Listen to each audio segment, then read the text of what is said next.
সেদিন ছিল পূর্ণিমা। ওই যে দূরে চাঁদ দেখা যাচ্ছে, একটু জুম করে দেখায়। তার নিচে কলকারখানার ধোঁয়া। জায়গাটার নাম ছিল বখতিয়ারপুর। বখতিয়ারপুর একটা মুসলমানি নাম, কিন্তু এই জায়গাটার নাম বখতিয়ারপুর কীভাবে হলো সে ইতিহাস আমি ঠিক জানি না।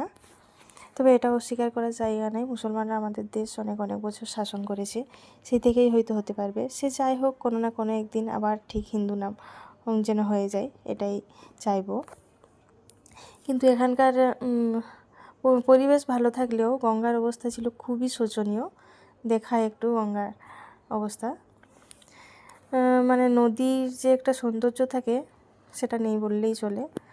সেই তুলনায় আমাদের সুবর্ণরেখার নদী খুবই সুন্দর দেখতে। যারা যারা দেখিয়েছেন তারা অবশ্যই জানেন। তবে ঘাটটা ভালোই তৈরি ছিল, মানে পরিচর্যা হতো আর কি। সে যাই হোক, গঙ্গা তো গঙ্গাই।